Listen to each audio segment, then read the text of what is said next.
Yesterday, the New South Wales Premier Chris Minns moved to strengthen hate speech laws in New South Wales. And joining me live to discuss this is the opposition leader, Mark Speakman. Mark, thanks so much for your time. Was this the right thing to do? Thanks, Laura. Can they be tightened even further, or is it about right where we're at now? Look, Shadow Cabinet and our party room hasn't considered this particular amendment at the moment, but it is pretty much a tweak. The Premier is not proposing to change the substance of these laws that were introduced by our government. He's proposing to remove the requirement at the moment that the police get DPP approval before they commence a prosecution. I think there is a reasonable case to say that police should be able to bring prosecutions themselves without the need to go to the DPP. We would want to avoid a situation where you've got private people who can bring prosecutions vexatiously. We don't want that to happen. Right. But look, this is a tweak to a law, and it's something we'll examine sympathetically. But in principle, you can tell us this morning that you do support it. You just want to make sure there's not those unintended consequences there. Well, I think we support the general thrust of it, but it's not a major change. It's really a tweak to laws that had unanimous support of the Parliament back in 2018. Do you think it's Labor, unnecessary the Greens then? and others didn't move any amendments. Oh no, look, I don't want any red tape or obstacles in the way to prompt prosecutions. It's important that where there have been actions or statements that threaten or incite violence, that prosecutions be brought, and they be brought promptly. OK, let's talk about the visas that have been issued by the federal government for Palestinians trapped in Gaza. There's around 900 of them. We know from past experience that most visa holders for any class of visa are actually settled in New South Wales. We do take the lion's share in New South Wales. Do you have any issue with that? Do you have questions about security or settlement? Well, I think security has to be looked at very carefully. I do have a general issue with immigration and the numbers of people we are accepting into Australia. And as I've been saying for some time now, we need to ease back. We've now got something like over 500,000 net immigrants last financial year, looking around 400,000 this year. That compares with around 248,000 per year in the last 3 years before COVID. Immigration is important, but I think we have overreached. It is putting enormous pressure on home prices, on rents, and we need to ease back. That said, Australia needs to have a generous refugee policy. We need to accept people who are less fortunate than ourselves, but it has to be done in an orderly and measured way. Aside from the visas that have been issued to Palestinians in Gaza, when you look at the numbers of migrants, I'm not suggesting for a moment that those Palestinian visas would be pushing up inflation, but the numbers you cite, 500,000 last financial year, 400,000 this financial year, it's too much, isn't it? That's driving inflation. It is too much, and it's driving up house prices and rents. Ultimately, those prices and those rents are the product of supply and demand.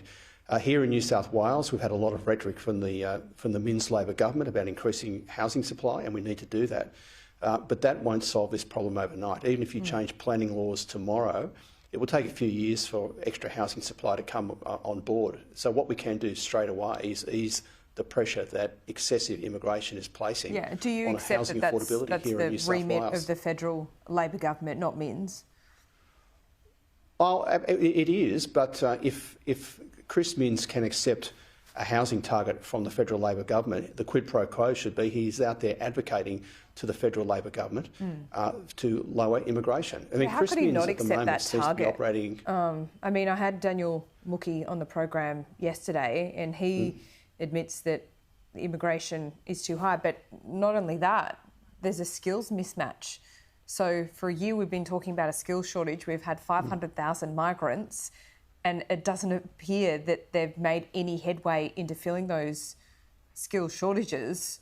So what's going on? Well, that's a good question, Laura. Obviously, we need to fill skills gaps. And any gaps in the construction industry in particular if we want to increase housing supply.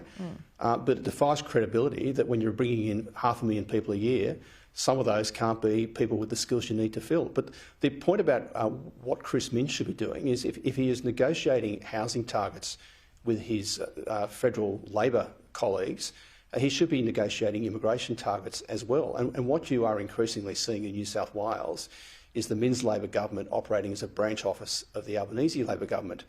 They have copped massive cuts to infrastructure here in New South Wales. They are now copping excessive immigration. They're not standing up to the Minns Labor government. But in September you said we needed more immigration. To be fair, if I can point that out to you, Mark, now you're saying we need less. So what's the magic number? Do you have one in mind? Yeah. No, a couple of months ago, I made some off-the-cuff comments that some have misinterpreted. I said we need significant migration, among other things, to promote economic growth and to fill skills shortages. But that doesn't mean we need the level of immigration we have now, which has significantly overshot where we were before COVID. So we should be going back to at least those pre-COVID levels. And I'm happy to sit down with Chris Minns and work out a bipartisan position. So what's the pre-COVID level, to put to Canberra. If you don't mind me putting to you? It was around 100,000 a year nationwide, was that right? No, sure. So in the 3 years before COVID, the average was about 248,000. That was already very high. It was in the commonly in the mid-100s in the decade before that. Okay, so what's the right number for now, do you think? Around that level or lower? Well, look, I'm not going to offer a precise number, but what I will say is it needs to be eased back. It needs to be eased back at least. It needs to be eased back to at least where it was before COVID, and I'm happy to sit down with Chris Minns and work out a bipartisan position. So that sounds like at least half of what we've got now. Well, it would be no more than half of what it was in the previous financial year. In the previous financial year, it was around about 500,000. Pre-COVID, so should it be at least half sitting of around that? 248,000. Well, no more than that. No more than that. And I would sit down with Chris Minns and try to work out a bipartisan position to put to Canberra. He has made a big thing about making a bipartisan offer to us to work with him on housing targets on supply. I would reciprocate that with an offer to work with us on immigration targets and put the case to Canberra why we need to ease the current overreach in immigration.